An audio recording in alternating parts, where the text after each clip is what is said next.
costs, transportation, sometimes medical, dental things, food.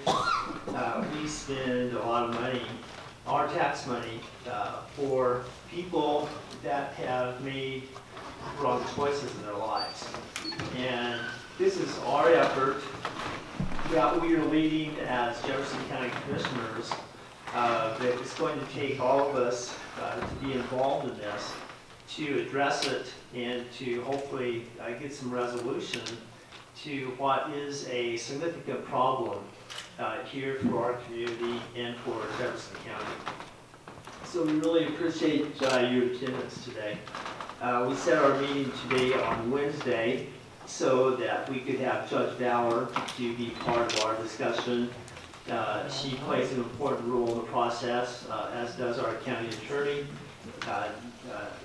And I can't overstate enough, it's going to take all of us here to be involved in this. I appreciate Sharon being here, the school board, over the mayor. Just looking around, seeing you all here, it's very gratifying that we're here to be part of this. So what I'd like to do today to be respectful of Judge Bauer's schedule is just to maybe start off with her and have her discuss a little bit what she sees, sitting here as our county judge, and the perspective that she has. And then I think we'll have Jeff, our county attorney, address what he is seeing. And then we're going to go on down. We'll have our Seward County folks. As you know, we signed an interlocal agreement with Seward County a little over a year ago to enter into a school attendance support program. We also have a significant resource here in the form of Blue Valley Community Action. Blue Valley has done amazing work with a lot of these young people. We have the laws here from Zion Church, and it's going to take all of us involved to be part of the solution to this. So without any further introduction to the subject, Judge Bauer, if you would mind just addressing a little bit what you see from your perspective sitting on the bench, and then we'll go to Jeff, our county attorney. Well, I'll go ahead and start. I'm not sure logically it makes most sense for me to start. I guess I will preface this, and most of you know that before I was appointed to the bench that I was a county attorney. So I guess I've had some perspective over the last 25 years maybe about how this has progressed. Truancy has always been an issue to some extent. There's always a certain number of the population that don't want to go to school.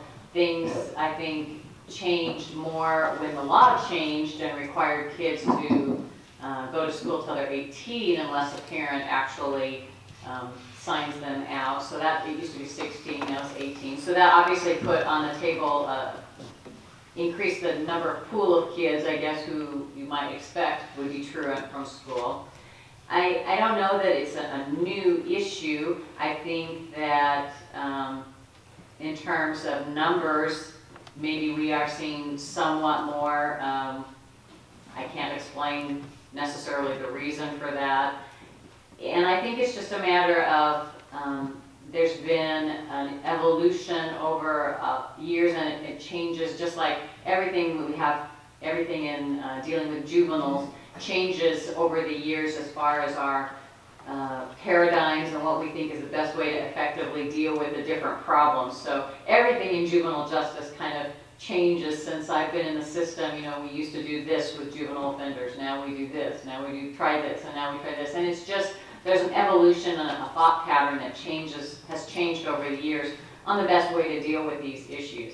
And I know you're going to hear more information, I think, then from the Truancy program itself, what they can bring to the table as far as dealing with those issues.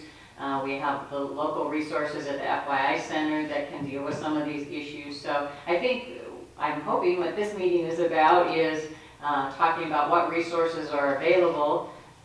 One thing that needs to be kept in mind is the county attorney is the chief law enforcement officer in Jefferson County and ultimately makes a decision as to if there's any kind of pre-trial what gets brought into court or what gets diverted through court through any kind of pretrial services.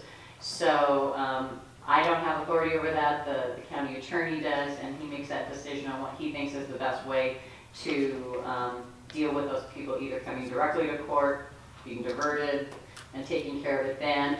Once they get inside the courtroom, that's when I decide how we're going to deal with them. But I think it's a good idea for everybody here to understand what the possible resources or possible solutions are. And then I think the object of this is to work as a community and a team to decide what the best, perhaps the best route to go is. So. Very good, thank you. Jeff? Hi everyone, my name is Jeff Goltz. I'm the current county attorney. Thank you. Also did county attorney work in Richardson County a few years ago, so I think this is my 17th or 18th year doing this kind of work.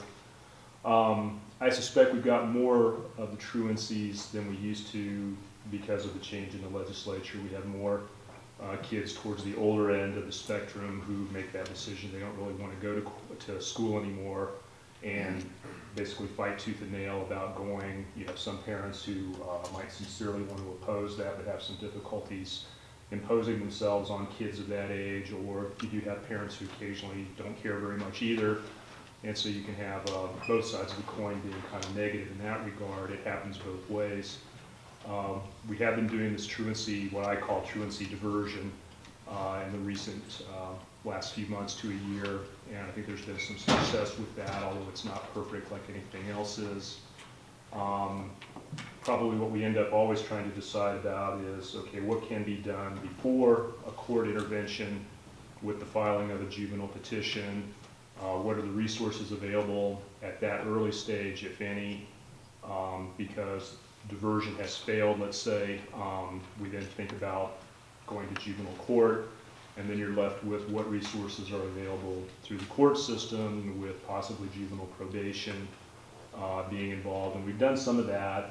Again, some successes, some failures. Ultimately, it's going to come down to what a kid wants to do for himself or herself and what the parents want to do. And I don't think we're ever going to have complete success as far as the truants themselves go. They're a smaller proportion of the greater group, obviously. More than one is, or one or more is one too many, but there are limitations on things that are available to make changes with people. A lot of it's always going to be if they do want to really save themselves or not. And so you do what you can with the resources that you have and the time that you have. And we'd all like to say this is always going to be the number one thing, whatever it happens to be. But there are usually 5 or 6 or 10 or 12 other things going on as well. And so the resources get spread around in that manner. And in some ways it's kind of a triage sometimes while you're trying to fix as many things as you can. And that means not everything gets fixed. So that's my overview of kind of where we've been and where we go in terms of the truancy diversion program. We started financing that with some budgetary contribution this past year or so, whatever it was. And like I said, I think it's done some good, and so I continue to support that, and hope it'll just keep improving. Very good. Jeff, thank you. All right, Denise, we'd like to turn to you. If you could just address briefly for our meeting today, kind of where we're at right now with our current truancy program. Maybe just a little background, you know, how we got started and where we've been and where we're at right now. Well, we got contacted by Don originally. Mace, could you come up and talk in a microphone? I think that, Yeah. I think everybody knows. I know you probably don't want to, but I think it's helpful. Yeah. This is Teddy. Here.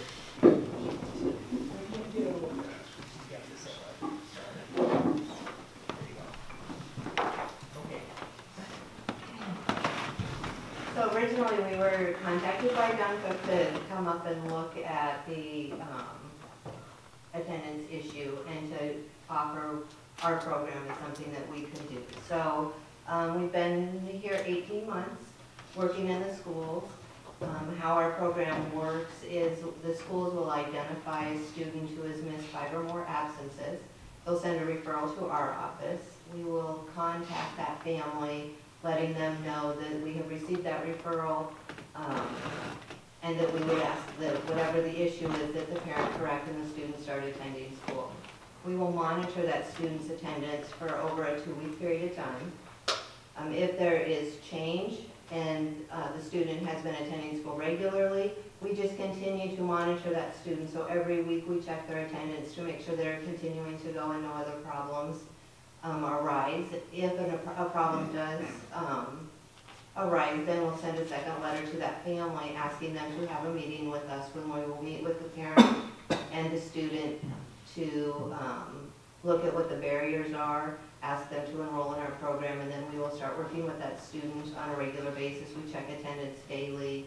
We meet with the student weekly. We're in constant contact with the schools.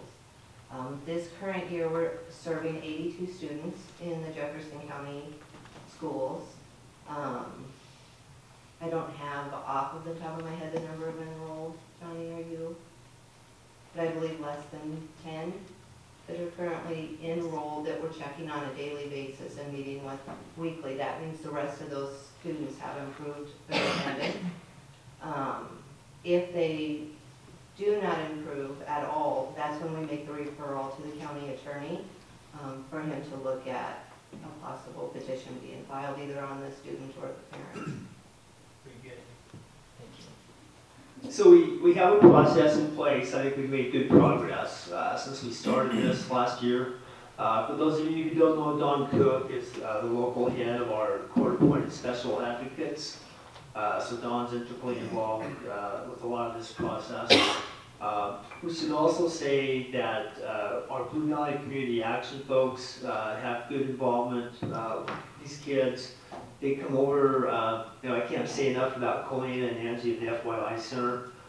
We've had a lot of fantastic success, and we so appreciate what Colleen and Angie have done to impact and change a lot of these lives. So our way ahead, we definitely see people like CASA, Blue Valley Community Action, we've got a lot of resources here in our community that is going to take a coordinated effort to address the issue. We see having a person to coordinate this issue as being vital. Right now, we're somewhat disjointed, and so we see the coordination of the process to be very critical to its success. Jill, we appreciate you coming. We have our school psychologist here. She's going to play an integral part in it. She's got a very important part to play. Stephen Grizzle, our superintendent, representing our principals. Nick's here from Pride County. Appreciate you being here. So it's going to take, like Hillary Clinton said, whether you're Democrat or Republican, I like what she said, it takes a village to raise a child, and with some of these kids, that's going to be necessary because they simply don't have the family structure at home for them to be successful. Johnny has done great work for us, and in her reports to the board, it's just enough to kind of turn your scalp on some of the stuff that she has told us with what she has encountered. And I love our superintendent, our administration, our teachers. I am a teammate. I'm up at the school a lot. I'm on the teammates board, so I'm pretty familiar with what goes on up at the school. Our teachers and our administration, they are focused on educating these young people, and they simply don't have the time and the resources to go out there and address some of these situations, which it's going to take a lot of effort. And like Jeff said, we're not going to get all of them turned around. It's kind of like that starfish on the beach analogy. We're going to save as many starfish on the beach as we possibly can. We're not going to get all of them. But if we put forth a concentrated effort here on our community's part, we are going to save a lot of these kids, and they're going to be on a different path than the one that they're on right now. So that's where we're at. We're interested in your thoughts, what you see as ways that we should go to address this. Right now, we are, with the last hour, we discussed a diversion program. Seward County has come to us with options for us to address. So we do have different paths available primarily for the county attorney to address, instead of bringing this case to court, and this young person now has a court record, that there are other paths for them to be able to, in the long run, to change their behavior so that they get off this negative path that they're on right now and they get more onto a positive path. So we are considering as commissioners that establishment of a diversion program. We see Blue Valley playing an important part of that process. Obviously, we're going to have input from Jill, with our school psychologists, the input from our school administrators, our teachers. Dawn's involved with some of these with the court-appointed special advocate. City of Fairbury, Homer and Colin, we're glad you're here today. So with that, we want to get your thoughts, what you see as the way ahead. That's where we're at right now.